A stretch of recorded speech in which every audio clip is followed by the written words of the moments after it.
नमस्कार, जय जोहार। साथियों, जागो पंच में आप सभी का हार्दिक स्वागत, अभिनंदन। जागो पंच आपके लिए लगातार इस प्रयास में है कि आप अंधविश्वास और पाखंड से मुक्त हो जाएं, उससे आपका उद्धार हो जाए।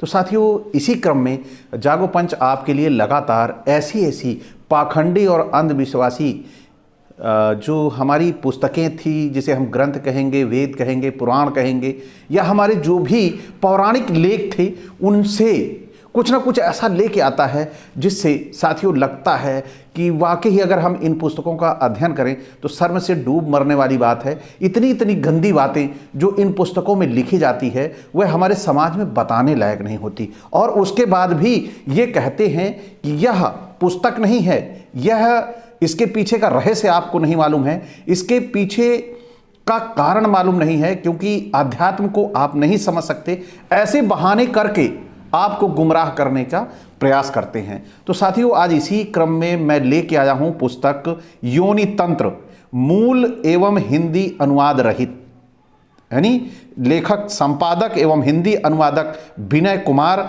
और प्राच्य प्रकाशन लमही बाया सारनाथ वाराणसी की ये जो कृति है, ये है क्या, इसका नाम है योनि तंत्रम। अब योनि तंत्रम में इन्होंने क्या ऐसा लिख दिया है जो आज अगर आप इसे गौर से देखेंगे तो यह हमारे समाज के लिए बड़ा ही शर्मनाक विषय है। हमारे समाज में यह बिल्कुल ही ग्राह्य नहीं है कि ऐसी गंदी पुस्तकों का हमारे समाज में होना, इसका क्या अभिप्राय है, यह क्या संदेश समाज को देना चाहते हैं ऐसी गंदी पुस्तकों के द्वारा। और सबसे बड़ी बात तो इसमें ईश्वर का नाम लेके ये बात करते हैं। ईश्वर का नाम ना लें, इसे ईश्वर से ना जोड़ें, तब तो समझ में आता है कि चलो ठीक है, ये इन्होंने जो पुरुष की या महिलाओं की आवश्यकता है उसके बारे में लिखा। लेकिन यहां पर इन्होंने ईश्वर को बदनाम करने के लिए, ईश्वर को गंदा बनाने के लिए कैसी कृतियों की रचना की है, वह आज योनि तंत्र के माध्यम से आपको पता चलेगा। तो इसमें मैं संस्कृत के श्लोक स्किप करके आप सभी को दूंगा, जो वह केवल हिंदी रूपांतर उसका।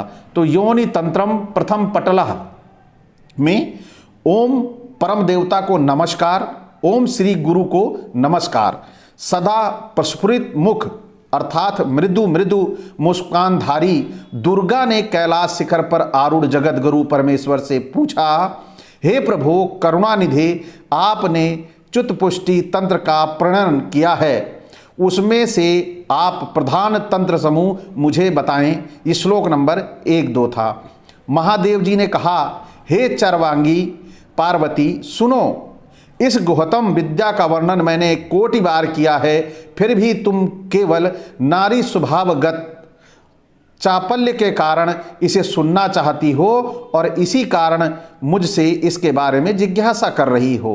हे पार्वती, हे चरवांगी, मंत्रपीठ, यंत्रपीठ और योनिपीठ के विषय में सर्वदा शक्ति प्रकार से उद्घाटित करूंगा। इन तीनों पीठों में योनिपीठ सर्वप्रधान है। मैं मात्र तुम्हारे प्रति स्नेहवश ही इस पर प्रकाश डालूंगा।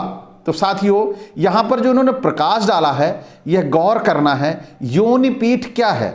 अब योनिपीठ अगर मैं कह दूंगा तो शायद है भावनाओं को ठेस पहुंच जाए, भावनाएं आहत भी हो सकती हैं। लेकिन यहां पर इस पुस्तक के अनुवादक ने, लेखक ने स्वयं ही लिख दिया है, और उसे शब्दों में आप खुद समझने का प्रयास करिएगा कि ये किसको योनिपीठ कह रहे हैं और कितने बड़े ये शब्दों के खिलाड़ी हैं। शब्दों का जाल फैलाकर आपको गुमराह करने का प्रयास करते हैं। योनिपीठ को इन्होंने इसमें खुद परिभाषित किया है, खुद लिखा है कि योनिपीठ क्या है। ये केवल मैं आपको इंगित करूंगा, आगे बताऊंगा इन्होंने योनिपीठ किसे कहा है।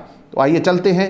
हे नगनंदिनी, श्रवण करो, सृष्टि स्थिति एवं प्रलयकर्ता ब्रह्मा विष्णु एवं रुद्र प्रभृति समस्त देवगण इस योनि अर्थात आद्या शक्ति से समुत्पन्न हैं, यानी इसी योनि से उत्पन्न है। साथ में इसमें पीठ जोड़ दिया है, तो पीठ से लोग कंफ्यूज हो जाते हैं, दिग्भ्रमित हो जाते हैं कि ये योनि पीठ, पीठ का मतलब इन्होंने बता देंगे कि ये आध्यात्मिक चीज है, ये आप क्या समझोगे। लेकिन इसी शब्द से कि क्या कह रहे हैं, इस योनि अर्थात आध्या शक्ति से समुत्पन्न है, यानी इसी योनि से सभी उत्पन्न है। साफ साफ कह रहे हैं। तो योनि ये किसको कह रहे हैं, अब इसके प्रति विश्लेषण करने की जरूरत नहीं है, इसका अर्थ बताने की जरूरत है। लेकिन यहां पर तंत्र मंत्र संत्र ये ऐसे शब्दों का उपयोग करके गुमराह कितना जबरदस्त किया है यह हमें समझना है। शक्ति मंत्र उपासक यदि योनि पीठ की पूजा ना करे जिसमें उसकी दीक्षा हुई है तो मंत्र एवं पूजा प्रवृत्ति सब कुछ नरक गमन का कारण हो जाता है। अब जहां से आए हैं अगर वहां की पूजा नहीं करेंगे तो, और वो भी सही मंत्र से पूजा नहीं करेंगे तो नरक गमन का कारण बन जाएगा, नरक में चले जाओगे। ऐसा श्लोक नंबर इनका 6-7 कह रहा है। आगे 8-10 क्या कह रहे हैं, हे देवी तुम्हारी योनि अर्थात शक्ति प्रभाव के ही कारण मैं अहर्निश चिंता एवं सर्वदा अपने उत्पन्न में तुम्हारी पूजा करता हूं। उस हृदय में तुम दिव्य भाव और वीर भाव से विराजमान हो। हे दुर्गे मुक्ति तो अनायास ही तुम्हारे करत लगत है। जो व्यक्ति शक्ति मंत्र का आश्रय लेकर योनिपीठ अर्थात शक्तिपीठ की उपासना करता है वह व्यक्ति धन्य है। वह व्यक्ति कवि धीमान एवं सुरासुर गणों द्वारा वंदनीय है। यहाँ पर आप सभी देखें कि यही योनिपीठ का आगे एक तो परिभाषा आपको मिल चुकी है कि, और वहां पर इन्होंने उसे क्या कह दिया है, यंत्र मंत्र तंत्र शक्ति से, वह शक्ति है। योनि जो है शक्ति है और शक्तिपीठ है, उस शक्तिपीठ की पूजा करनी चाहिए। लेकिन क्या ये पूजा करते हैं? पूजा नहीं करते। उसे ये लोग चार दीवारी में कैद कर देते हैं, उस पर इतने अत्याचार करते हैं। ये योनि तंत्रम में जो लिखा है यह धरातल पर नहीं है, यह केवल पुस्तक में है। यह योनि पीठ योनि शक्ति उसे तंत्र मंत्र से पूजा करने की बात, यह तो केवल किताबी ज्ञान है। आगे चलते हैं। ब्रह्मा यदि चतुर्भुज द्वारा सतकोटि काल तक इस योनि पीठ तथा शक्तिपीठ के महात्म्य का कीर्तन करें तो भी ये इसके गुणगान को पूरा नहीं कर सकेंगे। इस विषय में मैं और अधिक क्या कह सकूंगा। यदि भाग्यवश पुष्पिता कुल सुंदरी प्राप्त हो जाए तो उसकी योनि पीठ की महती पूजा द्वारा मोक्ष लाभ होता है। और ये मोक्ष लाभ कैसे होता है अभी आपको साफ साफ दिखाई देगा। कैसे, किसको ये योनि पीठ कह रहे हैं, किसको ये शक्तिपीठ कह रहे हैं, इनकी बात आगे चल के आपको सुस्पष्ट हो जाएगी। बहुत बड़े शब्दों के खिलाड़ी हैं। इनके शब्दों के माया जाल में ही उलझकर हमारा समाज अंधविश्वास और पाखंड में आज गोते लगा रहा है। तो इनको कैसे मुक्त किया जा सकता है? इनके शब्दों के माया जाल से। ये इसे योनि पीठ कहकर आपको भरमाने का प्रयास कर रहे हैं, आपको गुमराह करने का प्रयास कर रहे हैं। लेकिन ये योनि पीठ है क्या? अगर इनसे हम पूछेंगे तो ये भ्रम में आपको डाल देंगे। योनि पीठ बोलेंगे शक्ति से, इसका मतलब शक्ति से है, उस अदृश्य शक्ति से जिसने सृष्टि का निर्माण किया। लेकिन निर्माण की जो प्रक्रिया है वह हुई तो योनि से ही है। यह बात गुमराह करने का प्रयास करते हैं। लेकिन आइए चलते हैं, देखते हैं। ये फंसेंगे खुद, क्योंकि लेख इनके हैं तो निश्चित तौर पर ये फंसेंगे खुद अपने आप लिख के। आइए देखिए, इस विषय में मैं और अधिक कहूंगा तो क्या कह सकूंगा। यदि भाग्यवश पुष्पिता कुल सुंदरी प्राप्त हो जाए तो उसकी योनि पीठ की महती पूजा द्वारा मोक्ष का लाभ होता है। मोक्ष भी प्राप्त हो सकता है योनि की पूजा करके, स्वकांता हो या प्रकांता। उसे सर्वप्रथम सुंदर वेश मंडल के मध्य में स्थापित करना चाहिए। यानी मध्य, सुंदर मंडल के मध्य में स्थापित करना चाहिए। मध्य का मतलब आप समझ सको, शरीर के मध्य में ही योनि पीठ होता है। उसके पश्चात उसे विजया सिद्ध भाग प्रदान करके भक्ति भाव से पूजा करना चाहिए। तो ये क्या है इनका ये भक्ति भाव? अब यहाँ पर आके सारी पोल इनकी खुल जाएगी, क्योंकि शुरू में योनि पीठ कहा, शक्तिपीठ कहा और उसे यंत्र मंत्र तंत्र से पूजा करने को कहा। लेकिन यहाँ पर इनकी कलई खुल रही है। इन्होंने क्या क्या उसको कह दिया है ये आप सबके सामने सुस्पष्ट है। उसके बाद अब ये श्लोक नंबर है जो है 15-16। उसके बाद साधक उस युवती को अपने बाएं जांग पर स्थापित करके, अब देखिए यहाँ पर इनकी जो कुत्सित मानसिकता है यहाँ झलक गई। वहाँ इन्होंने छिपाने के किया कि वो शक्तिपीठ है, वह योनिपीठ है, लेकिन यहाँ पर उसी योनिपीठ पे, उसी पे आके गिरेंगे जहाँ से ये पैदा हुए हैं।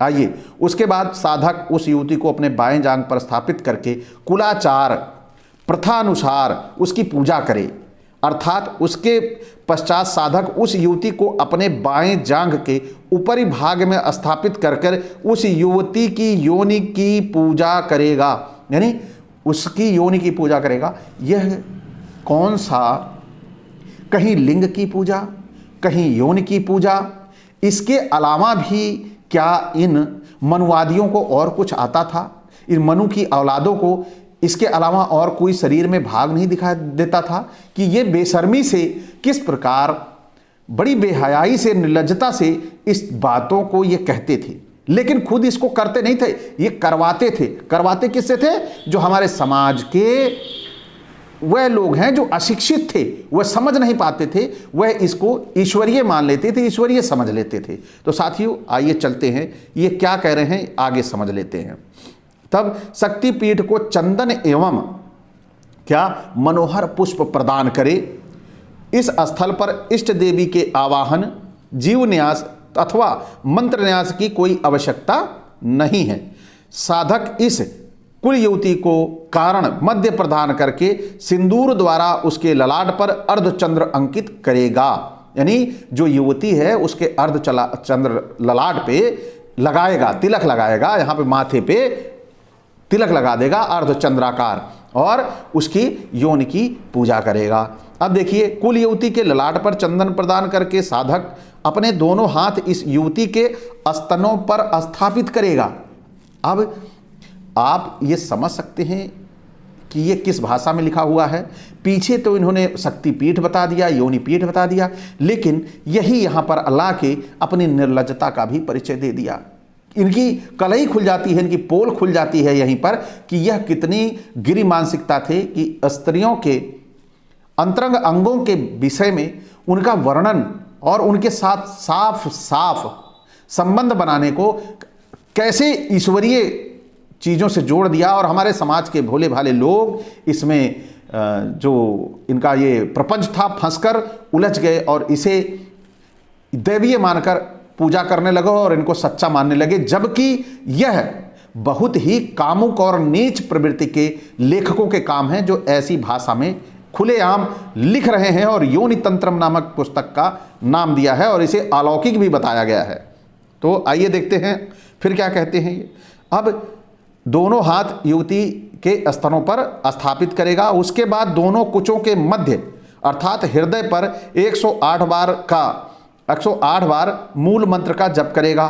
तत्पश्चात साधक को दोनों कुचों का मर्दन एवं गंड चुंबन करते हुए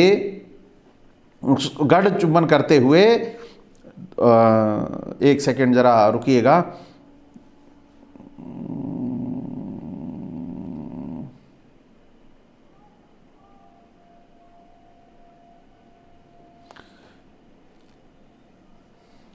हाँ, तत्पश्चात साधक को दोनों कुजों का मर्दन और गंड चुंबन करते हुए योनि मंडल पर 108 अथवा 1008 बार महामूल मंत्र का जाप करना चाहिए। अब आप समझ सकते हैं, आप कुचों का मतलब निप्पल से है, दोनों का वह मर्दन करेगा।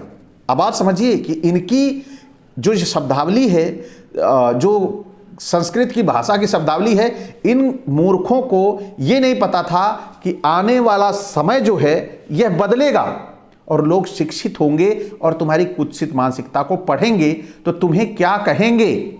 लेकिन इन्हें यह तनिक भी भान नहीं था। इन्होंने तो लिख दिया था शूद्रों को शिक्षा मत देना, और अगर इन्हें शूद्रों को शिक्षा दी तो इनके आंखों कानों में शीशा पिघला देना, तो कलई खुलेगी नहीं, पोल खुलेगी नहीं। लेकिन यहां पर पोल खुल रही है और खुल के रहेगी। अब इनको कोई बचा नहीं सकता। अब सुधार यही है कि ये लोग उठाकर एक ही बार में इन ग्रंथों को स्वाहा कर दें और कह दें कि हम मानवता के समर्थक हैं और कोई भी ऐसा शक्तिपीठ योनिपीठ दुनिया में नहीं है।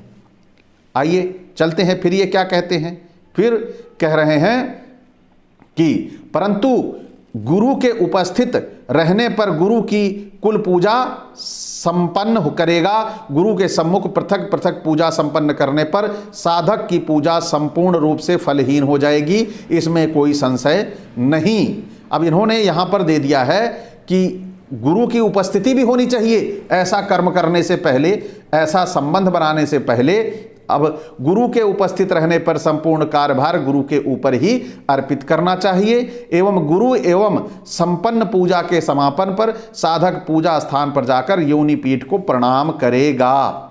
अब आप यहाँ पर देख सकते हैं कितने बड़े बुद्धिजीवी ये थे, कैसे आपको योनि पीठ के नाम पर गुमराह करते थे। योनि पीठ, शक्ति पीठ, अगर ये वो अब तो योनि पीठ नहीं बोलते, अब बोलेंगे फला जगह शक्ति पीठ पे जाना है, तो शक्ति पीठ का मतलब ही योनि पीठ है। और योनि पीठ की पूजा कैसे होगी आप सभी ने देख लिया, अपनी जांग पर बैठाकर।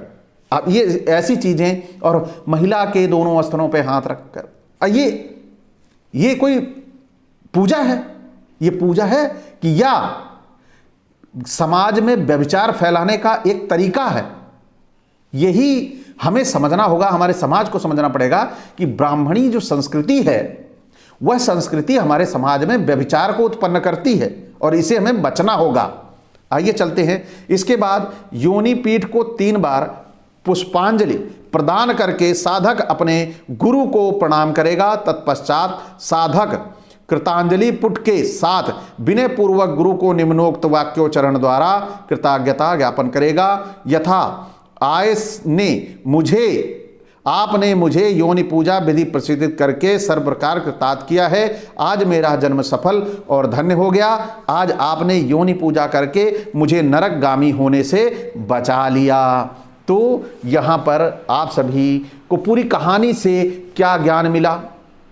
ज्ञान यही मिला कि आप कभी भी कहीं भी संबंध बनाएं तो सबसे पहले ब्राह्मण गुरु को बुला लाएं, और उन्होंने जैसा जैसा इस योनि तंत्रम पूजा में बताया है, पाठ में बताया है, ऐसा करते हैं। उसके बाद वह अपने गुरु को कहेगा, धन्य हो प्रभु, आपने मुझे ये ज्ञान दिया, ये पूजा करा दी, अब मैं नरक से बच गया। ये है हमारी ब्रह्म संस्कृति, ब्राह्मण संस्कृति। हमारा देश ये कहाँ जाएगा, ये देश को कहाँ ले जाना चाहते हैं, इनके ग्रंथों को पढ़ने के बाद एक बार शर्म से सिर झुक जाता है। लेकिन इन्हें लज्जा नहीं आती कि ऐसी पुस्तकें समाज में रखकर ये अपने आप को गौरवान्वित महसूस करते हैं कि वह समाज को उन्होंने ऐसे ऐसे ग्रंथों और वेदों को लाकर दे रखा है जो हमारे समाज के लिए बहुत ही अच्छा और उपयोगी है। साथियों, ये हमारे समाज के लिए बड़ी शर्म की बात है कि ऐसी पुस्तकों के द्वारा हम समाज में इस घृणास्पद और व्यभिचारी समाज की जो ओर जाने का, ये पहुंचाने का प्रयास कर रहे हैं, ये हमारे लिए शर्म की बात है। हमें इनके ग्रंथों से दूर रहना चाहिए और इनके कृत्यों से बिल्कुल अलग हो जाना चाहिए, क्योंकि अंधविश्वास पाखंड हमारे मानवता पर सबसे बड़ा प्रहार है। तो साथियों, आज की ये हमारी जो योनि तंत्रम पुस्तक की जो बातें हैं आपको कैसी लगी? अच्छी लगी हो तो लाइक करें, साथ ही सब्सक्राइब करना ना भूलिए हमारे नए साथियों, और बेल आइकन की घंटी दबा लें जिससे हमारे वीडियो का नोटिफिकेशन आप तक त्वरित गति से पहुंच जाए। इसी के साथ आपसे विदा चाहूंगा, इसी एक अपेक्षा के साथ आप इसे ज़्यादा से ज़्यादा शेयर करेंगे जिससे लोगों को पता लगे, इन मनुवादियों के व्यभिचारी व्यक्तित्व की पहचान लोगों तक हो और वो लोग भी जाने। इसी के साथ आपसे विदा। जय भीम, जय मंडल जी।